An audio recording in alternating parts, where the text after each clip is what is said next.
hello nhớ chồng nữa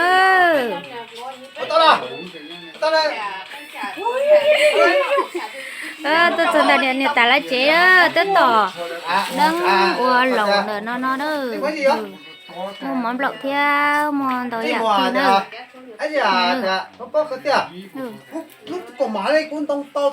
đang nó lẩu nó nữa mua mì theo ý chỗ cái theo ý chỗ cái gì nó theo giống nó tỏ nó sao nữa giờ đây sao để là thợ bé nó nữa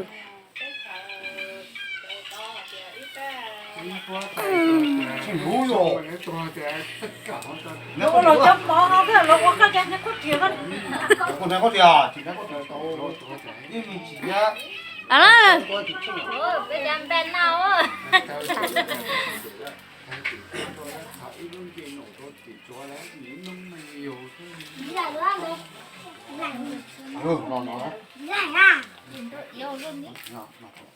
bông bò liếc tại các tại cho cái anh chị cho không ăn lẩu là ăn chú đây thế anh ơi đi hả nào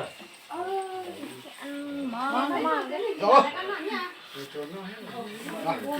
cái gì anh hay là tí lồng anh là tí lồng luôn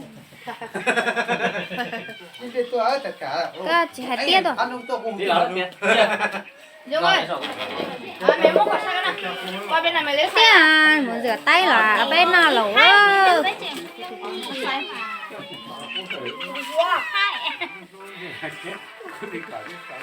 cho anh về khó kê tẻ xỉa đây nó quả sai rửa tay chưa đi rửa chân tay là sạch ra lỏ đó rửa con tôi cho ắt mình dọn lấy mai nó chạy vào lầu rồi mà nè mày nhanh lên cái giống như dầu dầu á nhanh lên nào hai con xuống bên này mày lấy sao chưa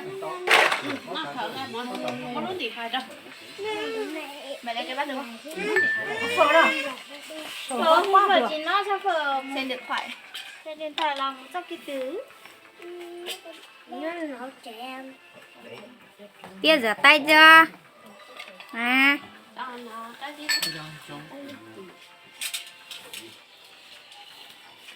Tùng lên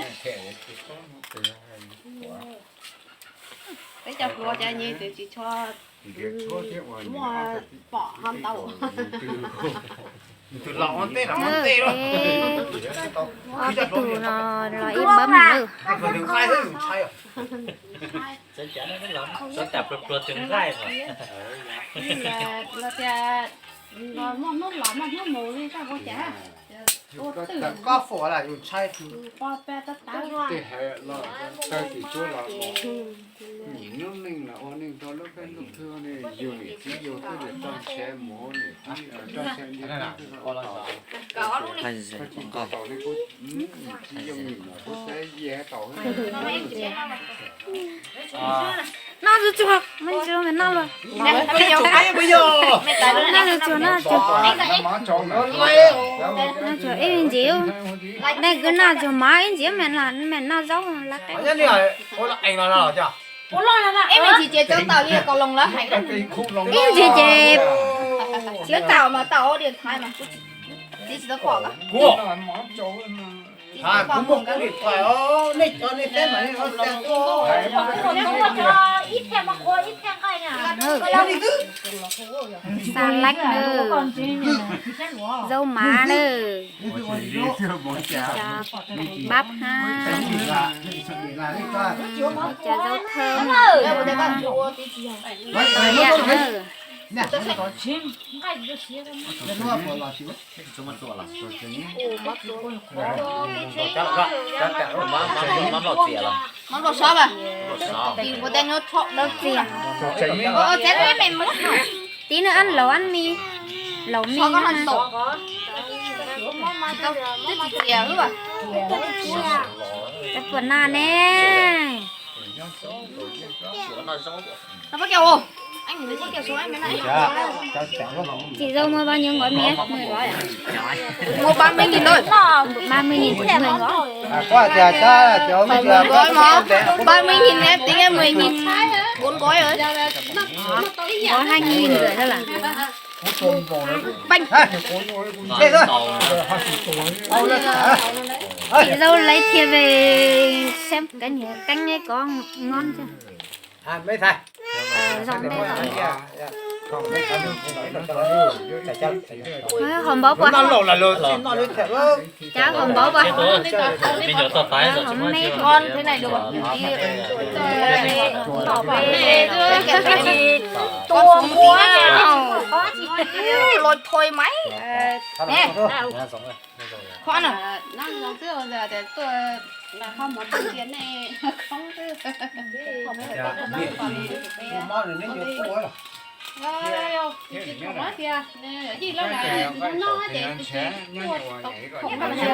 mẹ đây nha. Đây bố đây nha. Wow, Anh trai cô nha. Ông nội này này. đây là Đây cô đây nha. còn này. Hai cháu đây nè. Nha. Anh cháu ăn cái gì á? Ăn xoài à? Ngon không Lâm? Ít từ ông là nó tuổi Anh Tâm đâu? Chào đi. Tâm đâu rồi? Trong phay. là tiền đúng là có Tâm ở nhà lúc này ở đây mà. Cái gì nhẹ tối rồi. Em bé không ăn cơm hả em bé? lẩu này để chuyên đến Tết tôi lẩu này mà chỉ là những gì Thì là to là chỉ cái có đấy. Cái tiền gạt tôn ở nhá là thế y rồi. Cố tin. Cứ chúng tôi thấy được tiền của chị lão tôi thấy. Đây. Chị dâu đây Chào nha. mọi người nha. Mời mọi người ăn lẩu đây. Tránh nào. Chị cả đâu rồi? Chị dâu đi lấy cơm. Cho tính rồi chỉ là ta nướng Biết đây mình gì mà ly. tao đấy. À này tua tẩu. Kẻ đẻ. Nó khấu dậu.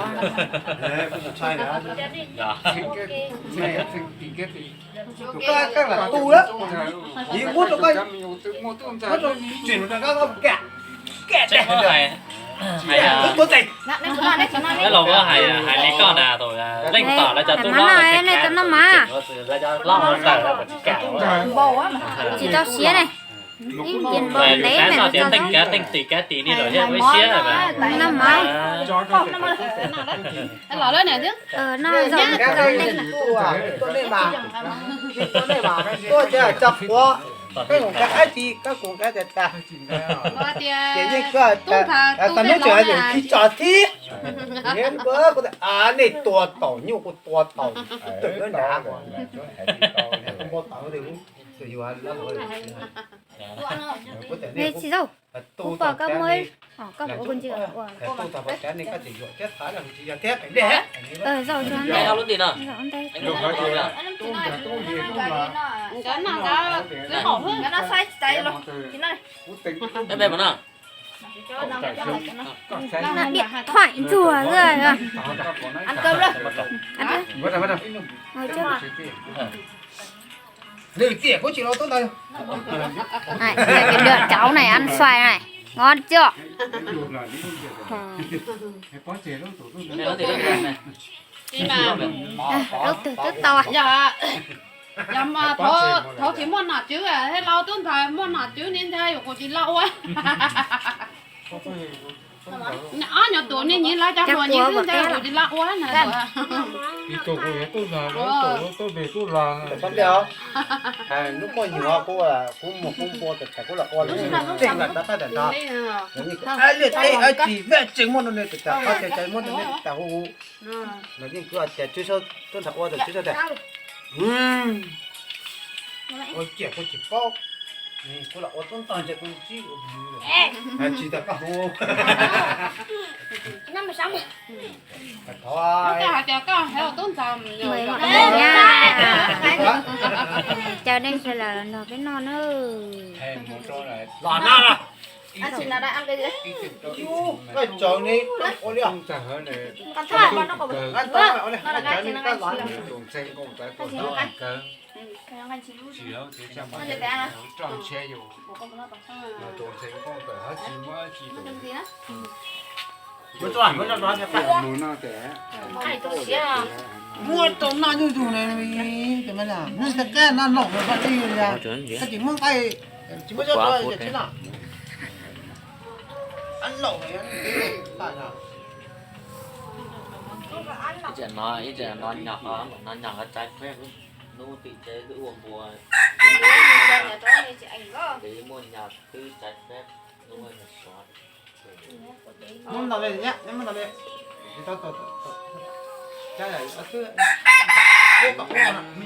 Em bé chồng em mẹ em bé. nó đi chả là những cái chẳng như là nó chẳng đi đó Mẹ mẹ nha.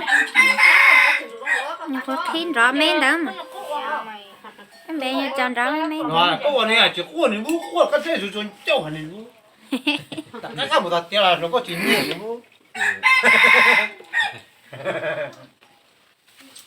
Mẹ chỉ có quả nó có cao mà nó lên được sen đầu đó mà cho.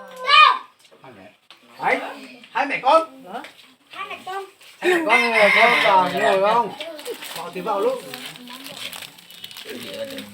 mà to rồi té chứ không đâu mà do Đang thả ăn rau lẩu thì có vào. nhật nhé mua Chị chả dâu đang bỏ mì vào nữa nha. vô chân chịu luôn tu Còn là mình ăn bánh.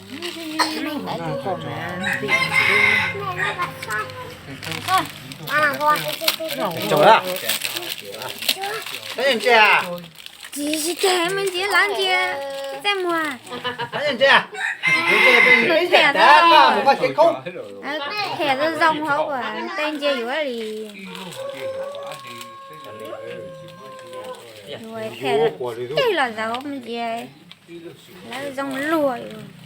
anh mình chị à sai thế đấy à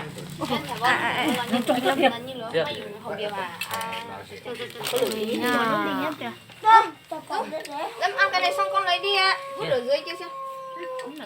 Đi ra mà. Thế mà con năm ăn mình